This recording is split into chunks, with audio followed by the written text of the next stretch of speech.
Ever wonder what it was like to be a woman in an age so far removed from our own? An age where the very foundations of society were built on rules that would make your jaw drop today. Imagine a world without the internet, without modern medicine, without even basic concepts of equality that we now take for granted. What if we told you that in 1265, a woman's entire existence was shaped, controlled, and often constrained by a system of male dominance that seeped into every single corner of her life? How did she navigate her dreams, her desires, her very survival in such a world? Prepare to uncover the stark realities. Number 1. Artistic expression and cultural contributions. Imagine the bustling marketplace of a medieval town in 1265. The air is thick with the smell of wood smoke, baking bread, and unwashed bodies. Wagons rumble past, laden with goods, and the cries of vendors mingle with the clanging of blacksmiths. For a young woman living in this world, her opportunities for expressing herself, for putting her unique mark on the world through art or culture, were incredibly limited. It wasn't about talent or passion. It was about access, expectation, and the deeply ingrained beliefs about what a woman should or should not do. Formal artistic training, the kind that male apprentices received in workshops or guilds, was largely closed off to her. She wasn't expected to become a master painter, a celebrated sculptor, or a renowned architect. These were professions reserved for men, part of the established order of society, where knowledge and skill were passed down from father to son, or master to apprentice, rarely acknowledging a woman's potential in the same way. However, this didn't mean women had no creative outlets at all. Far from it, their contributions often took different forms that were essential to daily life and cultural heritage, but frequently went uncredited, subsumed into the larger identity of the family or the community. Think about the incredible skill involved in textile work. A peasant woman, perhaps named Alara, would spend countless hours spinning raw wool into thread, then weaving that thread into sturdy cloth for clothing, blankets, and household linens. This wasn't just drudgery. It required immense precision, an understanding of dyes extracted from plants, and a deep knowledge of patterns and construction. Her mother and grandmother taught her these skills, passing down generations of practical artistry. While her creations were vital, they were rarely signed or seen as individual artistic statements in the way a painting or a stained glass window might be. Her work was simply part of her domestic duties, part of her contribution to the household economy, not a path to renown. Move up the social ladder a bit, and you might find women in wealthy households or convents who engaged in more specialized crafts. Picture a noblewoman, Lady Isolde, meticulously embroidering a tapestry for a church or a banner for her husband's knightly retinue. Detail the vibrant colors, the intricate scenes woven into these large, impressive pieces were breathtaking. She might spend months, even years, on a single project, directing her female household staff, carefully choosing threads of silk and gold. These tapestries served not only as decorations, but as visual narratives, depicting historical events, religious stories, or heraldic symbols. Yet Lady Isolde's name would almost certainly not be stitched into the work, nor would it be recorded in the annals of history as the creator. The work was seen as a product of the household, a reflection of her husband's status, or a devotional offering to God. Her artistic vision, her dedication, her hours of labor remained anonymous, lost to time, overshadowed by the names of the male patrons or institutions. Convent, a place of spiritual devotion and often intellectual pursuit, offered a unique, though still limited, space for women to engage with the arts. Envision Sister Beatrice, a nun in a scriptorium within a Benedictine convent. Her days are spent hunched over a desk, her hands deftly preparing parchment, grinding pigments, and carefully copying religious texts. She might illuminate manuscripts, adding intricate borders, capital letters, and small, vibrant illustrations that brought the sacred words to life. The skill required for this was immense, a combination of precise calligraphy, artistic flair, and a deep understanding of theological symbolism. Some convents were renowned centers of learning and artistic production, but even here, the work was primarily for the glory of God and the preservation of knowledge, not for individual fame. While some female scribes and illuminators did leave their mark in the margins or colophons, their names were less commonly remembered than those of male monks or master craftsmen. The very structure of the church, dominated by male clergy, meant that even within these relatively autonomous spaces, ultimate authority and recognition lay outside the hands of women. Oral traditions were another significant area where women shaped culture, even if it wasn't formally recognized as art. Gather around a hearth in a small village, and you might hear an older woman, perhaps the village elder, recounting tales of ancestors, myths about local spirits, or moralistic fables passed down through generations. She might sing lullabies to soothe children, dirges to mourn the dead, or work songs to lighten the burden of labor. These stories and songs were not written down. They lived in the memories of the community, transmitted verbally from mother to daughter, from elder to child. This was a vital form of cultural preservation, a way of transmitting history, values, and entertainment. Women were often the primary custodians of this oral heritage, the keepers of family lore and community memory. However, this informal cultural production, despite its profound impact on daily life and communal identity, was not seen as a high art form in the way that written epics or religious dramas were. It was simply part of life, a natural extension of women's roles within the household and community, rather than a recognized profession. Consider the role of female patrons of the arts. While they might not be the creators themselves, wealthy noblewomen or abbesses often commissioned artworks, architectural projects, or musical compositions. Lady Eleanor, the wife of a powerful baron, might decide that a new altarpiece is needed for the local parish church, or that a beautiful embroidered cope is required for the abbey.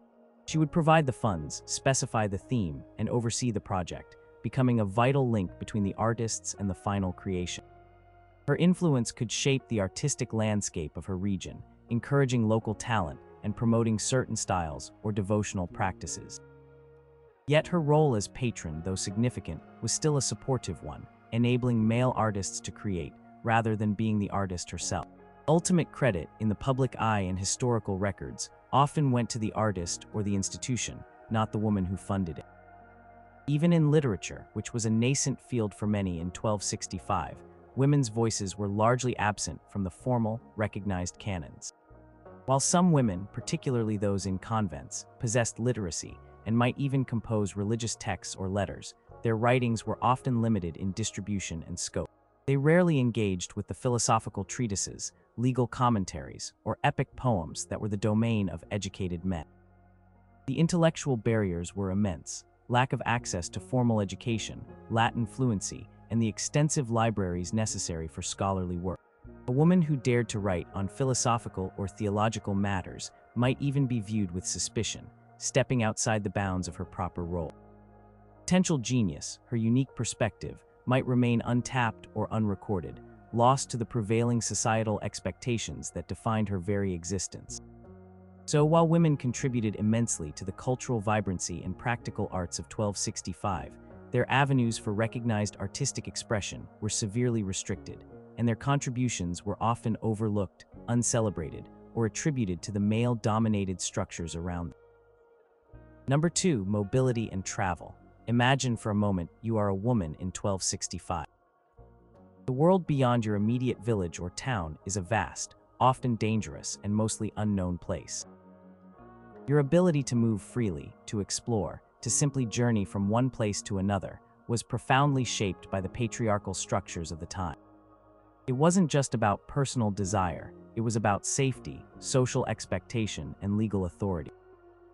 A woman's mobility was generally restricted, especially if she was not accompanied by a male guardian, be it her father, brother, or husband. Stepping out alone, particularly over long distances or into unfamiliar territories, could instantly raise suspicions about her moral standing, her intentions, and her safety. The roads of medieval Europe were far from safe. They were frequented by bandits, deserters, and other unsavory characters.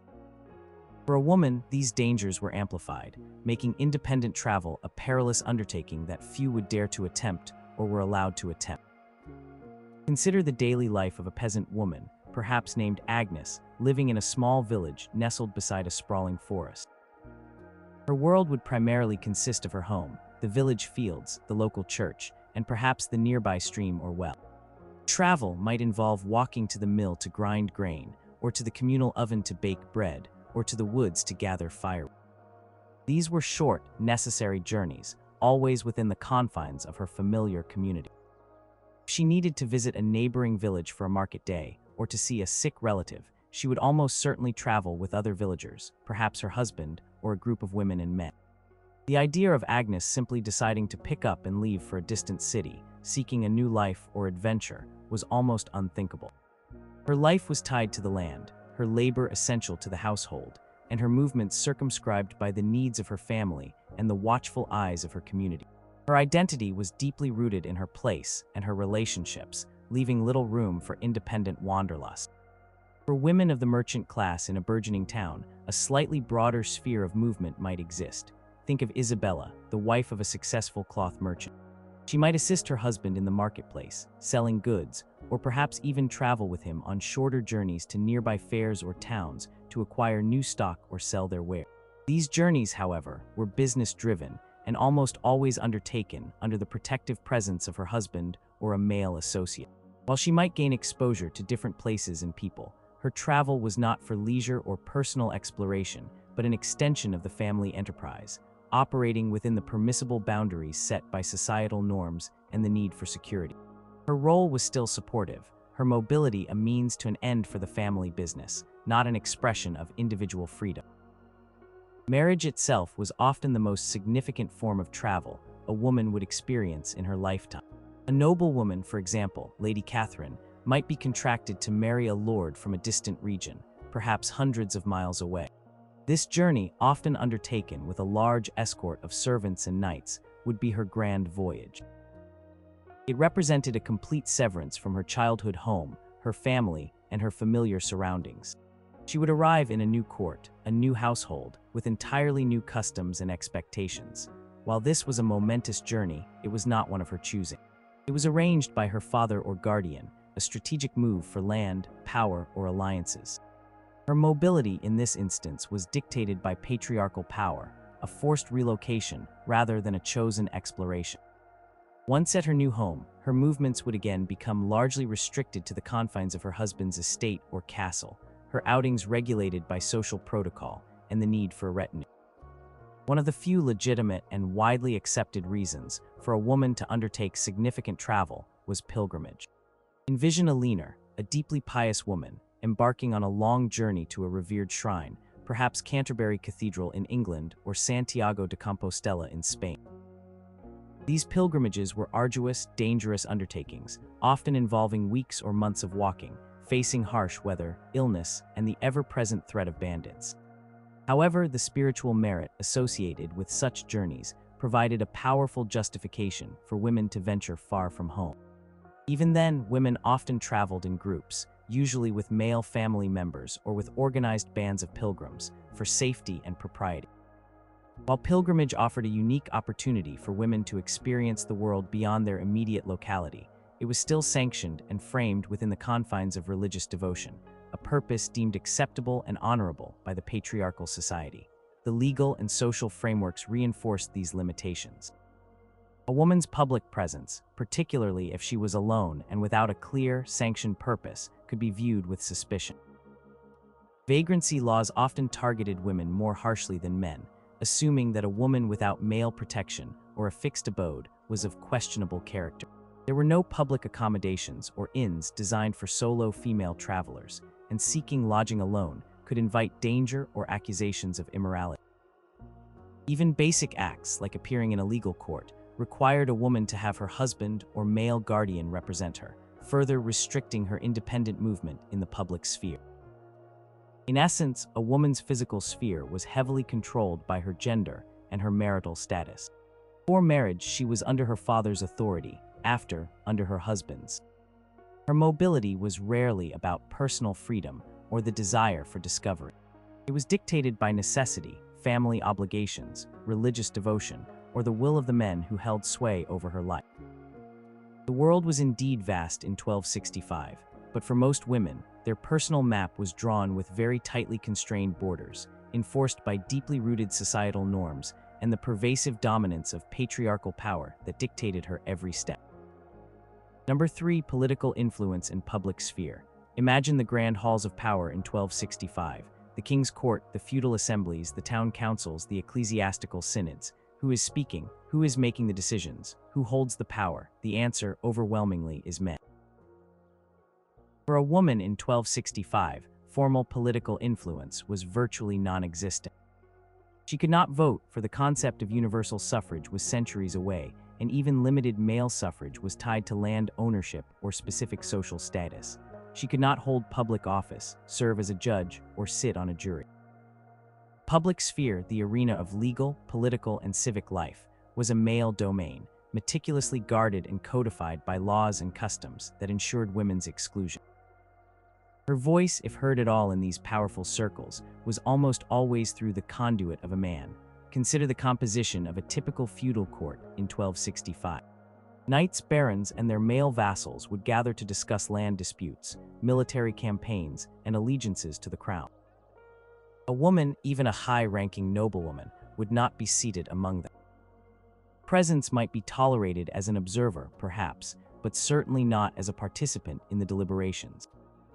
Her role was seen as domestic, managing the household, raising children, not engaging in the weighty matters of governance or war. Legal treatises and customary laws of the time consistently upheld this division, defining women primarily in terms of their relationships to men and their domestic functions, rather than as independent legal or political actors. Common law, which was developing rapidly in England, for instance, largely considered a married woman, feme covert, as having no separate legal identity from her husband, effectively silencing her in the public arena.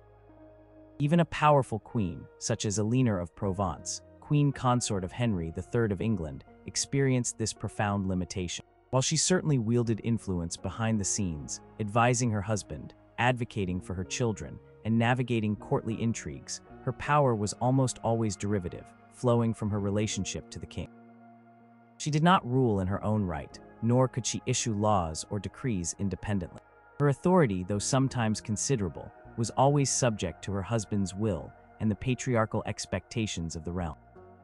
If she found herself in the position of a regent, ruling on behalf of an underage son, her authority was explicitly temporary and conditional, designed to preserve the male line until the legitimate male heir came of age. She would constantly have to justify her decisions, often facing resistance from male nobles who viewed her temporary leadership as a departure from the proper order of things. Her regency was a necessity, not a choice, and she was expected to step aside gracefully once her male charge was ready. In towns and cities, the burgeoning merchant guilds and urban councils were also exclusively male. Imagine a bustling town like London or Paris. The aldermen, the guild masters, the city magistrates, all were men. Discussions about trade routes, city ordinances, tax collection, and public works were conducted by men for men. A woman, even if she ran a successful business or was a skilled artisan, would not have a seat at these tables. If she had a grievance or wished to petition the council, she would likely need a male relative or husband to represent her case. Economic activity, though vital to the urban economy, did not grant her a voice in its governance.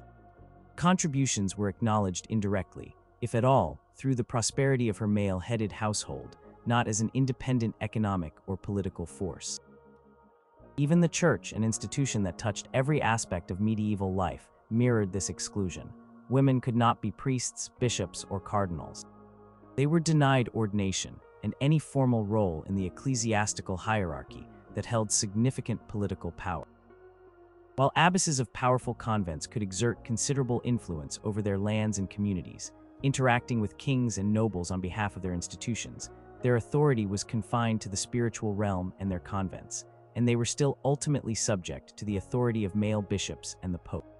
A woman could be a saint, a mystic, a powerful spiritual figure, but never a formal leader of the church in its political or administrative capacity. Her spiritual gifts, no matter how profound, did not translate into temporal power within the church's stratified, male-dominated structure. Consider the stark difference in public presence. Men engaged in jousts, led armies, debated in parliaments, and preached from pulpits. These were all public spectacles, performances of male power and authority. Women's lives, by contrast, were largely confined to the private sphere of the household or the cloister. Their influence was often indirect, through persuasion, through their role as mothers raising future leaders, or as managers of large domestic enterprises. While these roles were crucial, they were not recognized as political in the same way. A woman's virtue, her reputation, and her chastity were paramount, and engaging too actively in public life, particularly in a way that challenged male authority, could be seen as scandalous or inappropriate. Proper place was seen as within the domestic realm, nurturing and supporting, not leading or legislating. So for the woman of 1265, the public sphere was a closed door, guarded by centuries of tradition, law, and social expectation, ensuring that formal political power remained firmly in male hands. Number 4. Religious life and spiritual roles. Imagine walking into a grand cathedral in 1265. The scent of incense hangs heavy in the air, light streams through stained glass windows, illuminating vivid depictions of saints and biblical scenes. You hear the sonorous chanting of priests, their voices echoing through the vaulted ceiling.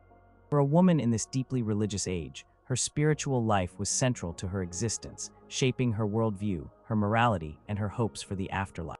However, even within the sacred confines of the church, patriarchal structures profoundly dictated her roles, limited her authority, and often presented a complex, sometimes contradictory, image of womanhood. Dominant theological narratives, written and interpreted by men, often emphasized women's inherent moral weakness, stemming from the biblical story of Eve and the original sin. Consider the foundational narrative that shaped medieval perceptions of women. Eve, the first woman, was depicted as the temptress, responsible for humanity's fall from grace. This narrative, preached from every pulpit and reiterated in countless theological texts, cast a long shadow. It suggested that women were inherently more susceptible to sin, more emotional, and less rational than men. This viewpoint, articulated by influential church fathers like Augustine and Jerome, significantly influenced how women were viewed in society at large, reinforcing the idea that they needed male guidance and control. While the Virgin Mary offered a powerful counter-narrative of purity, humility, and maternal devotion, providing an idealized female figure, she was often presented as an unattainable standard, serving more to highlight women's perceived flaws than to empower them in their daily lives. Paradox meant women were simultaneously revered as mothers and virgins, yet often distrusted as potential sources of temptation and moral decay. Despite the pervasive doctrines emphasizing female weakness, women were deeply pious and actively participated in religious life. They attended Mass, confessed their sins, received communion, and observed countless feast days and rituals. A woman's spiritual salvation was a paramount concern, and she would undertake rigorous fasts, lengthy prayers, and acts of charity to secure her place in heaven. However, her involvement in the formal hierarchy of the church was completely barred. She could not be ordained as a priest, bishop, or any other clerical position. She could not administer the sacraments, preach sermons, or hold any formal teaching authority within the church. These roles were exclusively reserved for men, reinforcing a clear division of spiritual power that mirrored the secular power structure. Even if a woman possessed profound theological insight or spiritual wisdom, her voice was not to be heard from the pulpit or in the councils of the church. The convent offered a unique, albeit highly structured, alternative path for women. Envision Sister Philippa, an educated noblewoman who chose to enter a Benedictine convent rather than face an unwanted marriage.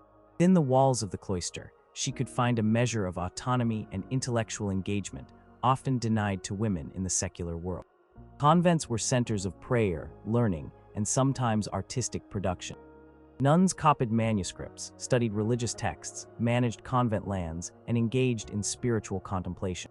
An abbess like Hildegard of Bingen, though she lived earlier, her legacy influenced 1265, could wield significant spiritual and temporal authority over her community and its estates, interacting with powerful bishops and nobles. However, even within the convent, nuns and abbesses were ultimately subject to male ecclesiastical authority, the local bishop, or a male abbot from a sister monastery. Their spiritual guidance and authority, though profound within their communities, did not extend to the broader church hierarchy, nor could they challenge the fundamental patriarchal doctrines that define their very existence within the church. Pilgrimages were another significant aspect of women's religious life, offering a blend of spiritual devotion and, as discussed, a rare opportunity for travel. Imagine a woman, perhaps a peasant farmer named Joan, saving diligently for years to undertake a pilgrimage to a local shrine, or even a distant holy site like Rome or Compostela. Her journey would be arduous, fraught with dangers, but driven by a deep desire for spiritual merit, penance, or healing. These journeys were expressions of profound faith, allowing women to engage with their spirituality on a personal, active level. However, even on pilgrimage, women were generally expected to travel in groups, under the protection of male companions, or in organized companies of pilgrims, maintaining propriety and safety in a world where a lone woman was vulnerable and suspect.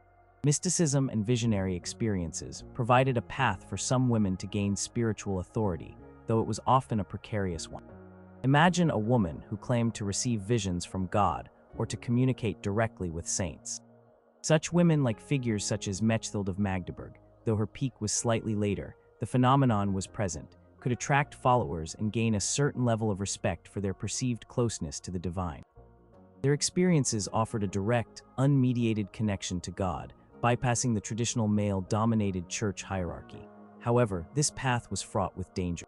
While some were revered, others were viewed with suspicion, accused of heresy, or even witchcraft. The church, being a male institution, maintained the right to interpret and validate these experiences, often exercising strict control over female mystics to ensure their visions aligned with orthodox doctrine.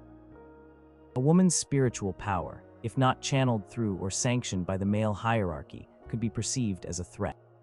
Ultimately, the Church in 1265 was a powerful institution that both offered women a path to salvation and spiritual fulfillment, while simultaneously reinforcing and codifying their subordinate position. Doctrines, its hierarchy, and its rituals were designed by men, for men, and through a male lens. Women were encouraged to be pious, virtuous, and charitable, to find their spiritual solace in submission and domestic roles, or in the cloistered life of a nun. While their faith was deep and their spiritual contributions significant, their formal authority and public voice within the religious sphere were systematically curtailed by a patriarchal system that believed women's primary role was to be guided, not to lead, in matters of faith and doctrine. Number 5. Physical autonomy and health. Imagine waking up in 1265. Your body, your very physical being, is not entirely your own. For a woman in this era, control over her own body was often external, dictated by her father, her husband, or the broader community, and its deeply ingrained social and religious norms. The concept of bodily autonomy, as we understand it today, was largely absent, especially for women. From her childhood to her old age, decisions concerning her physical existence, her health, and her reproductive life were often made by men or by societal expectations shaped by a patriarchal worldview. Consider a young woman, perhaps named Isolde, nearing marrying age. Her father or male guardian held immense power over her future. He would arrange her marriage, often without her consent, or with only a nominal consent that was coerced by pressure and duty. Her body became a commodity in a strategic alliance between families, a means to secure land, wealth, or political advantage. The idea that she could choose her own partner, let alone decide not to marry at all, was a radical notion, largely incompatible with the social and economic realities of the time. Once married, her legal identity became subsumed by her husband's, and this extended to her physical being. The concept of marital rape, for instance, did not exist in medieval law. A husband was considered to have full rights over his wife's body for procreation and marital duties. Her refusal of sexual relations within marriage could even be grounds for legal complaint or social censure, reinforcing the idea that her body was not her exclusive property. Childbearing was central to a woman's purpose in 1265, seen as her primary biological and social function. Imagine the immense pressure on a newlywed wife, perhaps Lady Elinor, to produce male heirs. Her social standing, her value to her husband's family, and her perceived success as a woman were inextricably linked to her ability to conceive and give birth to healthy children, particularly sons. This constant expectation put an enormous strain on her body. Without modern medicine, childbirth was an incredibly dangerous ordeal, the leading cause of death for women of reproductive age. Infections, hemorrhage, and complications were common, and there was little effective medical intervention beyond the knowledge of local midwives and traditional remedies. A woman might endure multiple pregnancies, each one risking her life, all to fulfill her societal role. If she struggled with fertility or bore only daughters, she might face social stigma, or even be blamed for her husband's perceived failure to produce a male heir, sometimes leading to prayers for annulment or the husband taking a mistress. Medical knowledge in 1265 was rudimentary and often based on ancient Greek ideas, particularly those of Hippocrates and Galen, which viewed women as naturally weaker, colder, and more humid than men. These theories, interpreted and perpetuated by male physicians and scholars, profoundly influenced how women's bodies were understood and treated. Female-specific ailments, often related to menstruation, pregnancy, and childbirth, were frequently attributed to imbalances in the humors or to a perceived inherent fragility of the female constitution. A woman's health was often seen through a reproductive lens, with her uterus, the wandering womb theory persisted in some forms, believed to be the source of various maladies. This perspective often ignored other aspects of women's health or attributed their illnesses to their female nature, rather than specific pathologies. While male physicians, often educated in nascent universities, were generally seen as the authoritative medical practitioners, many women relied on the knowledge of other women. Imagine the village wise woman or the local midwife, perhaps named Martha. She would be an essential figure in her community, attending births, preparing herbal remedies for ailments, and offering practical advice on women's health. This informal network of female healers was vital for survival, yet it operated on the fringes of formal, male-dominated medicine. Sometimes these women were viewed with suspicion by the church or secular authorities, their knowledge seen as akin to folk magic or even witchcraft, especially if their practices challenged established norms. The patriarchal system often distrusted female knowledge, preferring formal, male-led medical discourse. Even in daily life, a woman's physical activities and appearance were subject to scrutiny and control. Clothing was dictated by social status and modesty, designed to cover her body and reinforce a chaste image. Public displays of emotion, particularly anger or assertiveness, could be seen as unladylike or even dangerous, leading to accusations of being unruly or even mentally unstable. Physical labor, whether in the fields, the home, or the workshop, was often strenuous and unending, yet her physical strength was rarely celebrated in the same way a knight's prowess was. Her body was a tool for procreation, for labor, and for upholding the family honor, rather than an independent entity with its own rights and desires. So for the woman of 1265, her physical autonomy was a concept largely undeveloped and unrecognized. Her body was a site of patriarchal control, shaped by expectations of motherhood, societal norms of modesty, and the rudimentary and often biased medical understanding of the era. Number 6. Social reputation and honor. Imagine walking through a medieval village in 1265, where everyone knows everyone else, and news travels faster than wildfire. In this close-knit society, a woman's social standing, her very honor, was an incredibly fragile thing, intricately tied to her chastity before marriage and her fidelity within it. It was a currency more valuable than gold for her future prospects, her family's reputation, and her ability to navigate daily life.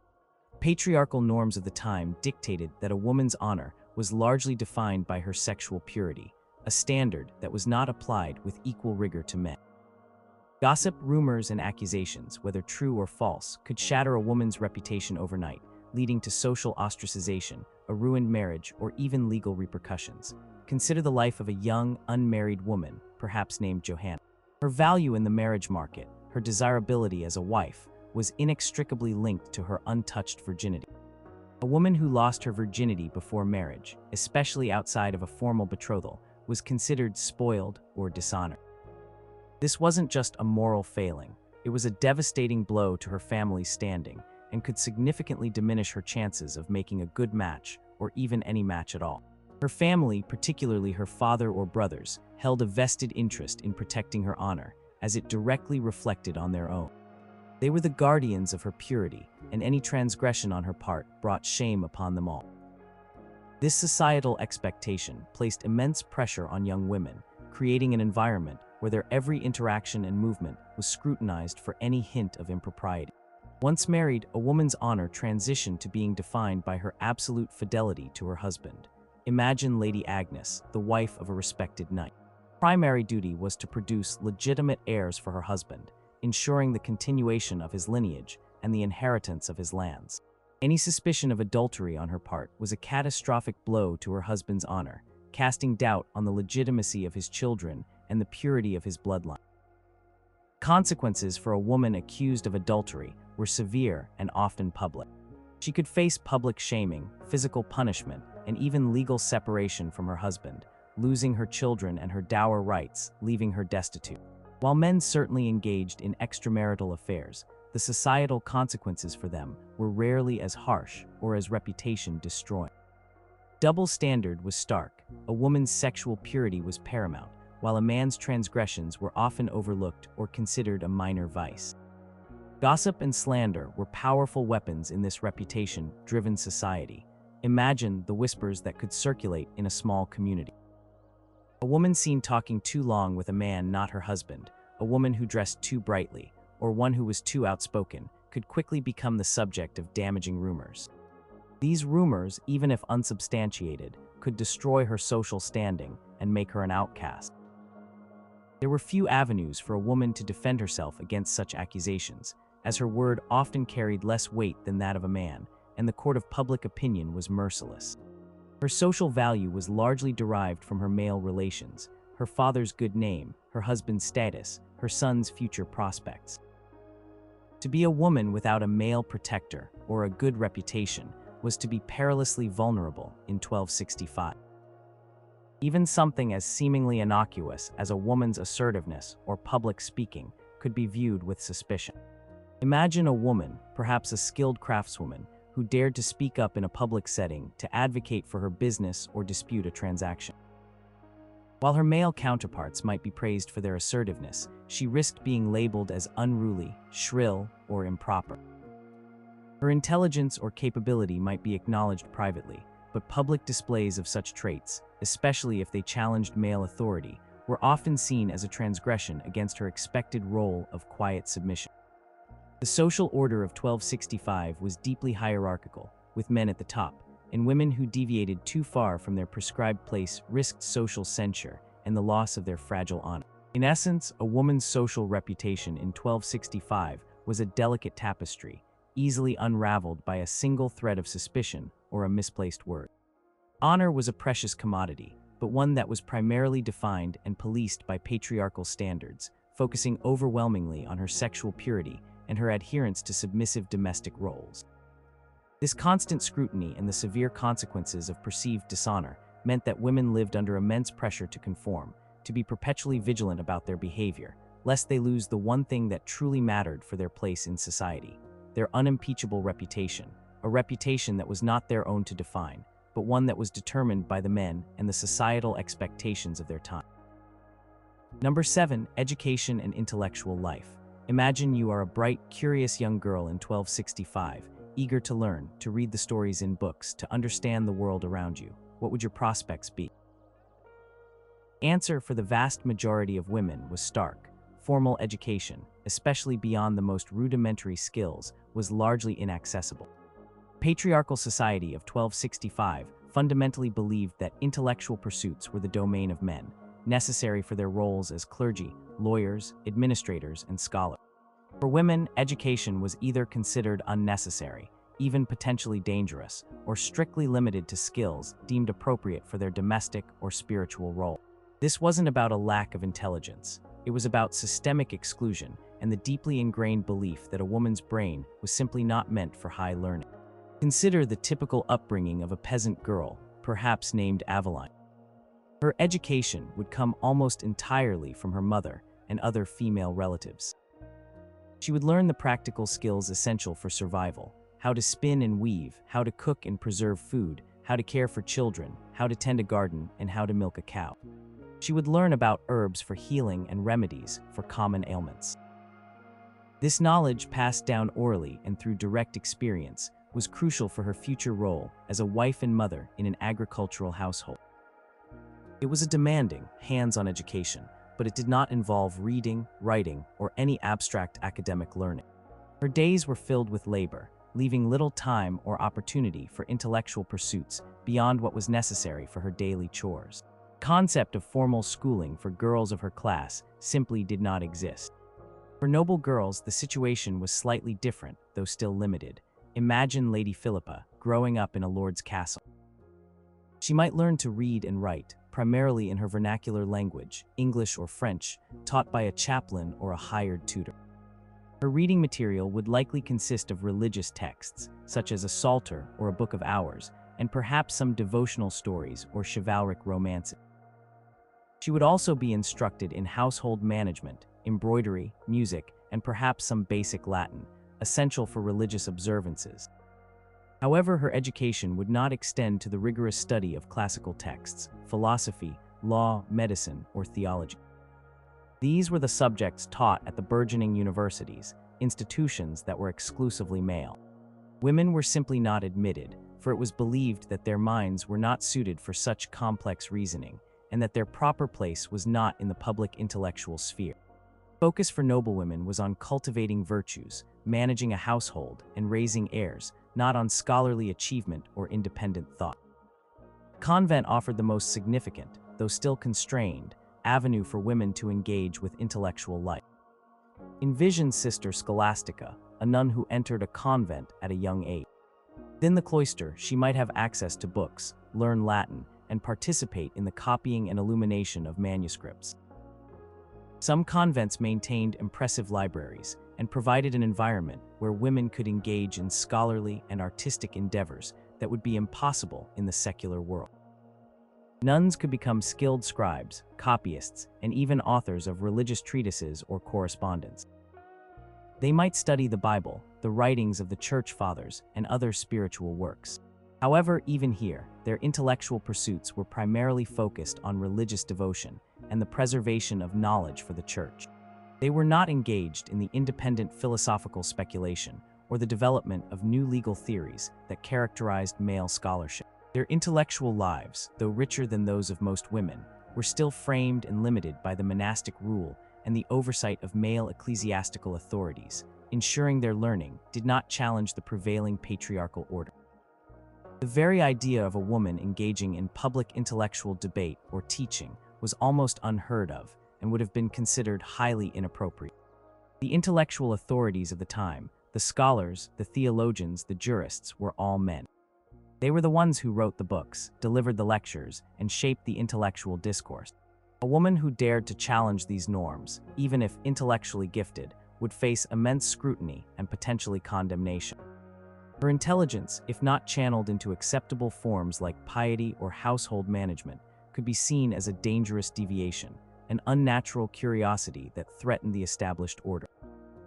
Even literary production by women was exceedingly rare and often focused on devotional or practical subjects, rather than the broader philosophical or historical themes explored by male writers. In summary, for the woman of 1265, the doors to formal education and the wider intellectual world were largely closed. Her learning was primarily practical, vocational, or religious, designed to prepare her for her prescribed roles within the patriarchal family and church.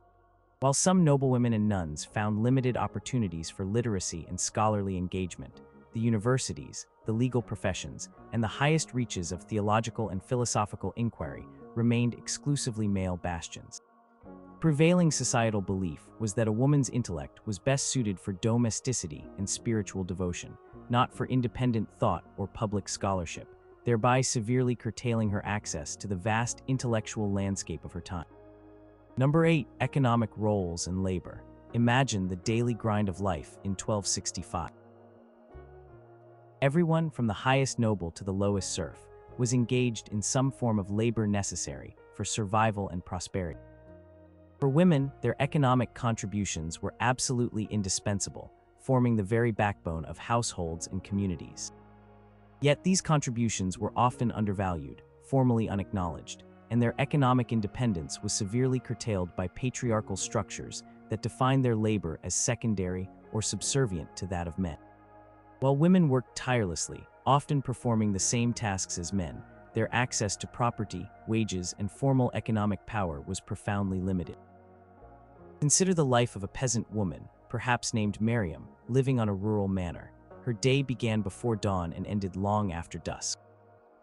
She worked alongside her husband and children in the fields, sowing seeds, weeding crops, and harvesting grain. Her labor was physically demanding and crucial for the family's survival. Beyond the fields, her work continued relentlessly at home, she would manage the household garden, raising vegetables and herbs. She tended to livestock, chickens, pigs, perhaps a cow, collecting eggs, milking, and processing dairy products. She was responsible for fetching water, grinding grain, baking bread, and preparing all meals. Crucially, she was the primary producer of textiles, spinning wool or flax into thread, then weaving or knitting it into cloth for all the family's clothing and linens. This was an arduous, continuous process, often taking up a significant portion of her day. Her economic role was foundational. Without her labor, the peasant household could not sustain itself. Yet her work was often seen as helping her husband, who was considered the primary head of the household and the formal tenant of the land. Individual economic contribution was rarely separated from the household unit, which was legally defined by the male head. In towns and cities, women's economic activities were more diverse but still constrained. Imagine a woman like Agnes, a brewer's wife in a bustling market town. She would be intimately involved in the brewing process, from selecting hops and barley to managing the fermentation and selling the ale in the marketplace. Many women were brewers, bakers, spinners, weavers, seamstresses, laundresses, and innkeepers. Some even ran their own small shops or stalls. However, their ability to operate independently was often limited. If her husband was a member of a guild, her work would be considered an extension of his guild membership. Should he die, she might be allowed to continue the business, but often only if she remained a widow or remarried another guild member, ensuring the business remained within the male-dominated guild structure. Guilds themselves were largely male-exclusive, making it difficult for women to gain formal apprenticeships or attain the status of master craftswomen in their own right, thereby limiting their ability to achieve economic independence and prestige. For women of the nobility, their economic role was managerial and supervisory, yet still indirect. Envision Lady Isolde, the mistress of a grand castle. She would oversee the vast household, managing a large staff of servants, from cooks and laundresses to scribes and stewards. She would be responsible for keeping accounts, managing provisions, overseeing the production of goods within the castle, like textiles or preserved foods, and ensuring the smooth running of the estate. In her husband's absence, particularly during long periods of war or travel, she might even manage the entire estate, collecting rents, administering justice in the manor court, and defending the property. While this required immense skill, administrative acumen, and authority, her power was always derived from her husband. She was acting as his proxy, upholding his interests, and her control over resources was temporary and conditional, never truly her own. The land and the wealth belonged to her husband or his male lineage, not to her independently. Wage labor existed, but women often earned less than men for comparable work. Imagine a woman hired to spin wool or work in a harvest gang. Her wages would consistently be lower than a man's, reflecting the patriarchal belief that men were the primary breadwinners and heads of household, and that women's work was supplementary. This wage disparity contributed to women's economic dependence on male relatives. Furthermore, a woman's ability to own and control property, especially land, was severely restricted by common law. While a widow might be granted dower rights, usually 1/3 of her deceased husband's land for her lifetime, this was a temporary arrangement, and the land would revert to his male heirs upon her death. A married woman, feme covert, could not own property independently, sign contracts, or conduct major financial transactions without her husband's consent. Her economic identity was subsumed by his. In essence, while women in 1265 were absolutely central to the economic life of medieval society, their contributions were largely unacknowledged in formal terms, their wages were lower, and their control over property and financial resources was severely limited. Their labor, though indispensable, was often seen as a domestic duty or a supplementary activity, rather than an independent economic pursuit. The patriarchal system ensured that while women kept the medieval economy running through their tireless efforts, the power, ownership, and formal recognition of economic activity remained overwhelmingly in the hands of men, trapping women in a cycle of dependence and unseen labor. Number 9. Marriage and family life. Imagine the pivotal moment in a young woman's life in 1265, marriage. It was not for most a declaration of romantic love or a personal choice, but a fundamental economic and social contract, a cornerstone of the patriarchal system that shaped every aspect of family life. For a woman, marriage was her almost inevitable destiny, defining her social standing, her purpose, and her entire future. She had little, if any, say in the choice of her spouse, especially if she belonged to the nobility or wealthy merchant class. Instead, her fate was decided by her father or male guardian, who viewed her as a valuable asset in securing alliances, consolidating land, or enhancing family prestige. Consider Lady Eleanor, a noblewoman of 14, already betrothed to a lord twice her age from a distant region. She has likely never met him before the marriage contract is finalized. Parents, or more accurately her father, has meticulously negotiated the terms of the marriage. The dowry she will bring, often land or money, which legally becomes her husband's property upon marriage, the dower rights she will receive should she become a widow, and the political or economic advantages the union will bring to her family. Her personal feelings, her fears, or her hopes are rarely considered. While the church technically required consent from both parties for a valid marriage, in practice, a young woman's consent was often coerced through intense family pressure, threats, or the stark reality that defying her father meant a life of destitution or a forced entry into a convent. The marriage ceremony itself, though a religious sacrament, largely ratified a pre-existing agreement between men, binding the woman to her husband and his lineage. Once married, a woman's primary role was clear: to produce legitimate heirs, preferably male, to ensure the continuation of her husband's lineage and the inheritance of his property. Imagine the immense pressure on a young wife, particularly in noble families, to conceive and deliver a son. Her social value, her very worth in the eyes of her husband and his family, often hinged on her fertility and her ability to produce male children. If she bore only daughters or struggled to conceive, she might face social stigma, a diminished standing within the household, and even the threat of her husband seeking an annulment or taking a mistress to secure an heir. Childbearing was a constant, dangerous endeavor, with high rates of mortality for both mother and child, yet it was her most essential contribution to the family. Beyond childbearing, the married woman, whether peasant or noble, was expected to manage the household. For a peasant woman, this meant endless domestic labor: cooking, cleaning, child-rearing, spinning, weaving, gardening, and assisting with agricultural tasks. Her home was her domain of labor, essential for the family's survival. For a noblewoman, it meant overseeing a vast household staff, managing accounts, organizing provisions, and supervising the education of her children. While this role demanded considerable skill and administrative acumen, her authority within the household was still ultimately subservient to her husband's. He was the paterfamilias, the legal head of the household, wielding the ultimate authority over all within his domain, including his wife and children. His word was law, and societal norms reinforced his dominance in all significant decisions concerning the family's welfare and future. Divorce, as we understand it today, was virtually impossible in 1265. Marriage was a sacrament, a lifelong bond. The only recourse for an unhappy or unworkable marriage was an annulment, which meant proving that the marriage had never been valid in the first place due to specific canonical impediments, such as too close a blood relationship, pre-existing vows, or lack of proper consent.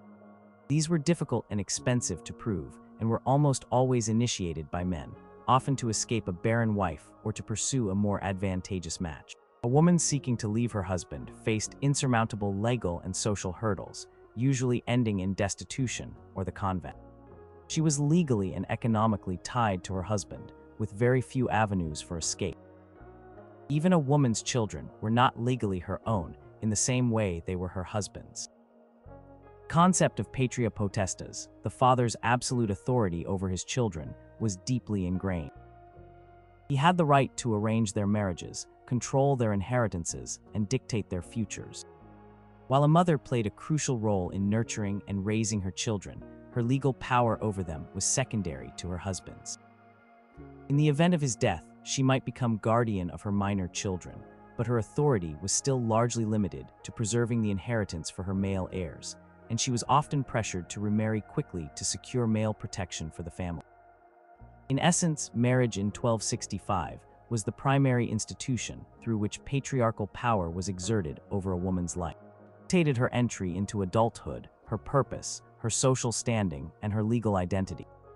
From arranged unions to the relentless pressure for male heirs, from the husband's absolute authority to the near impossibility of divorce, the entire structure of marriage and family life was designed to ensure women's submission, and to channel their lives into roles that served the interests of male lineage and societal order, leaving very little room for individual choice or autonomy. Number 10. Legal rights and property. Imagine living in a world where your very identity, your ability to own anything, to make contracts, or even to speak for yourself in a court of law, could disappear the moment you uttered, "I do." 1265. For a woman, this was the stark reality of legal rights and property. The legal systems of medieval Europe, particularly the developing common law in England, were fundamentally patriarchal, designed to ensure that property, power, and legal identity remained overwhelmingly in the hands of men. A woman's legal existence was often subsumed by that of her husband, a concept known as feme covert, or covered woman. Consider the profound legal transformation that occurred for a woman upon marriage. Before marriage as a feme sole, single woman, she might have some limited legal capacity. She could, for instance, own property inherited from her parents, enter into contracts, or even pursue certain trades, though these rights were often still constrained by societal norms and the oversight of her father or male guardian. The moment she married, her legal identity, in many crucial respects, ceased to exist independently. Her husband became her legal cover, her protector and representative in the eyes of the law. This meant she could not own property independently of him. Any land, money, or goods she brought into the marriage as a dowry became her husband's legal property. He controlled it, managed it, and could dispose of it as he saw fit, often without her consent. This complete transfer of assets underscored her lack of independent economic and legal standing. Even if a woman inherited land or wealth from her own family during her marriage, it automatically fell under her husband's control. Imagine Lady Catherine, who inherited a small estate upon the death of her brother. While the land might technically be her inheritance, her husband, Sir Geoffrey, would have the full legal right to manage its revenues, collect its rents, and decide its future. He could lease it, sell its produce, or even mortgage it without her explicit permission, because in the eyes of the law, he was the master of all marital property. This legal arrangement ensured that a woman's wealth, even if it originated from her own family, contributed to the husband's overall estate and enhanced his power, rather than providing her with independent financial security or influence. Furthermore, a married woman could not, as a rule, enter into contracts, incur debts, sue, or be sued in court without her husband being a party to the action. If she wished to conduct any business, her husband's consent and signature were usually required. If she was a victim of a crime, it was her husband who would bring the legal complaint on her behalf. If she was accused of wrongdoing, her husband was often held responsible for her actions, or she would be tried alongside him. Her voice in the legal sphere was effectively silenced, mediated entirely through her husband. While some local customs or urban charters might grant married women in specific trades slightly more autonomy, for instance, a feme sole merchant might be allowed to trade independently in certain cities. These were exceptions, not the rule, and their rights were still precarious. Inheritance laws were another clear example of patriarchal dominance. The principle of primogeniture, where the eldest male heir inherited all or the vast majority of land and titles, was widespread, particularly among the nobility. Daughters might receive a dowry upon marriage or a portion of movable goods upon their father's death, but they were generally excluded from inheriting valuable land, which was reserved for sons to ensure the continuity of the male lineage. This system ensured that wealth and power remained concentrated in male hands across generations, further diminishing women's long-term economic independence.